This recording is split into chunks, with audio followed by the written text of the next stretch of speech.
Hello, welcome back to Metalhead Nation Garage. I'm Chris, your host. Hey, give us a thumbs up, like the channel, and subscribe to the channel. Hey, today's episode's going to be more on Eddie Van Halen. Um, why there hasn't been a tribute. Is there going to be a tribute coming up? Or what do we really know? So we'll dedicate this episode just on an Eddie Van Halen tribute. Let's just start it off. You know, there's several things here. The rumor mill is, Eddie wasn't well liked in the music business. Could be true.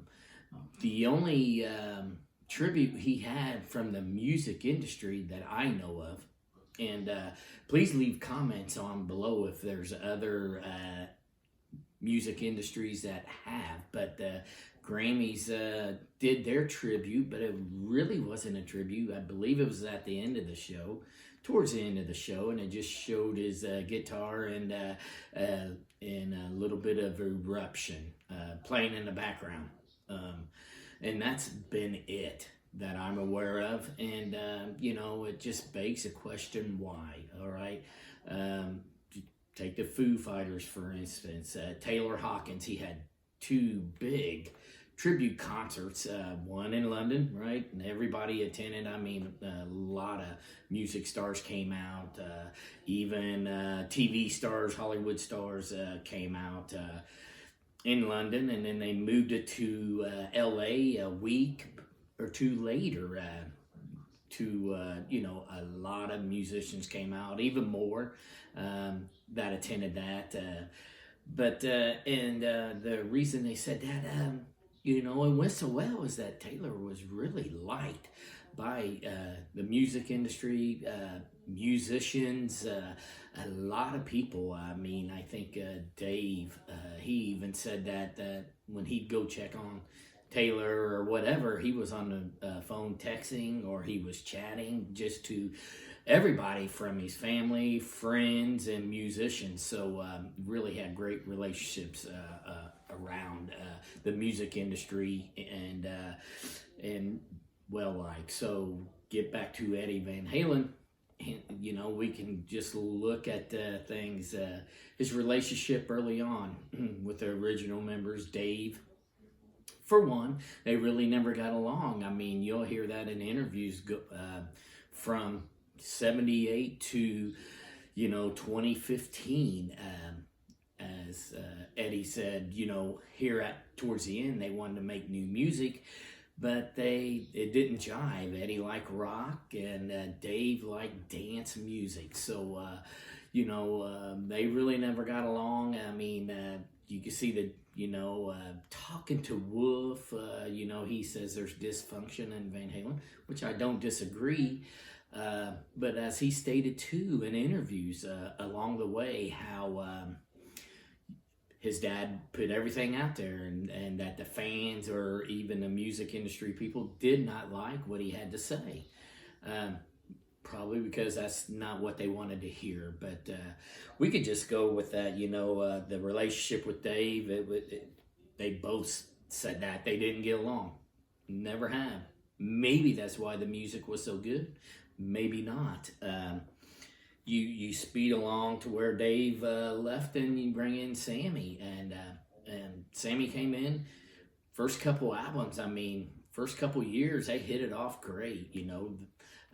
About the fifth year, For Unlawful Carnal Knowledge came out, and they won a Grammy on it. And but a little bit after that is when the relationship started to sour. I mean, you could see it in the Grammys when they won a Grammy for Right Here, Right Now as a single. And you could see when on the interview at the end with MTV, they really got into it, him and Sammy. So there was that's where it brewed between him and Sammy after that tour. So Speed Ahead to Balance, they really didn't like it. In between them two albums, For Unlawful Carnal Knowledge and Balance, Sammy did a solo greatest hits album for Giffen. He said he owed them, one album, and plus he was getting a divorce, so he went ahead and done that. And he really never toured. He did do the TV circuit. I think he was on Letterman and sung the 2 singles from that greatest hits, but there was a lot of animosity there, and that's where it began. And then not too long after that, in making a balance, their manager died, Ed Leffler. So as you hear Sammy talk, Ed Leffler, he's the one that kept them all together. He could keep them in line. So he passed away, and I believe Ray Daniels came in after that, and that's who the Van Halen brothers wanted. And to hear Sammy, not so much, but then the relationship started to sour, and the Balance Tour, Ambulance Tour, as it was noted, went about, and they was traveling in different cars and stuff to the shows. I mean, it was Mike and Sammy in one car and Ed now in the other, so it wasn't jiving then. But I would tell you, man, that 95 tour, the Balance Tour, the group sounded really well. So whether that was just the friction in there, working on that, who knows. But and then after the Balance Tour, they did the Twister soundtrack. So, and Sammy had just gotten married too with that, I believe, to his new wife, and actually around that time a new baby was being born. So to Van Halen's surprise, that Sammy agreed to do a single for Twister, and do a video and things. So, and that's where it all began to unravel with Sammy and his exit from the band. But thinking of that though, with Ed and not getting along with Dave, not getting along with Sam, and bring up Michael Anthony, which he's the silent one, and they hear everybody talk about him, and he's a great guy. You can meet him, shake your hand, he's just down to earth. So we get to Mikey's part of with Eddie, and that started. I think it was on the after the '89 tour, leading up to For Unlawful Carnal Knowledge, is when Ed now wanted him to take a pay cut. So, and that would be on the touring and things. They wanted, they didn't want the 4-way split anymore. They said, hey, you don't bring nothing to the band, you don't write. We believe, you're getting overpaid.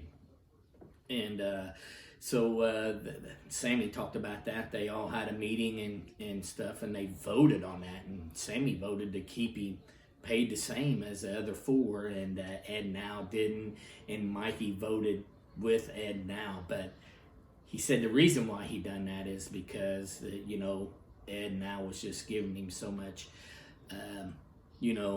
lip about him making too much money or not earning it, let's put it that way. But and then you go with the split, and after the 2004 Fiasco tour. That was really bad. We all know that. But you move along to 2007 when Ed brought Wolf into the band. And, Mikey, found out that he was fired from the band on the internet. So, but having said that, even when that happened, not only was that, he was fired over the internet, not in person, not talked to. They started erasing his pictures from the old album covers. You remember that? And and Mikey said that really hurt. But to get to Wolf interview on that, when he came out, he said, people don't know, but Warner Brothers was the one behind taking his picture off the album cover. So now, whether you believe it or not, but if you go back, like Wolf said, to old interviews with Ed, he stated that he felt stabbed in the back by Mikey because he was going out with Sammy playing. So, I don't know, in my opinion, and it's just my opinion, I'd like to hear yours. Please leave comments in the bottom down there. I don't think Warner Brothers would do that. I truly don't. I don't think they would go and erase Mikey from that. I just don't believe that. But nevertheless, that's where we're at. And think about this too, Taylor Hawkins. I mean, he's a drummer, well liked in the music industry. Eddie, big innovator, one of the probably greatest guitarists ever, in my opinion. There'll be people who argue about it, but as far as innovation, what he done, it hasn't been done. So, and 10-1, I think he's 10-1 better than Taylor Hawkins, musician. He brings more to the table than what Taylor does. Not to say anything bad about Taylor. I'm just putting that out there to see. Look, Taylor had that great tribute and damn near worldwide. It definitely was European and U.S. and nothing for Eddie Van Halen. So just putting that out there. Give me your comments on that. Tell me what you think. I mean, do you have other ideas? Just leave it in the comments. And I have one other thing, and this is for George and Oscar. My nephew Dave got me on my last video. He wanted to know what my old school favorite 5 bands was. So I put that on my last video, and I will put it down in the comments for George and Oscar. And I want yours. I want your top 5 old school bands. And for my son CJ, I want yours. Put that in the comments below. And that'll be it. And we'll see you here next time on Metalhead Nation Garage.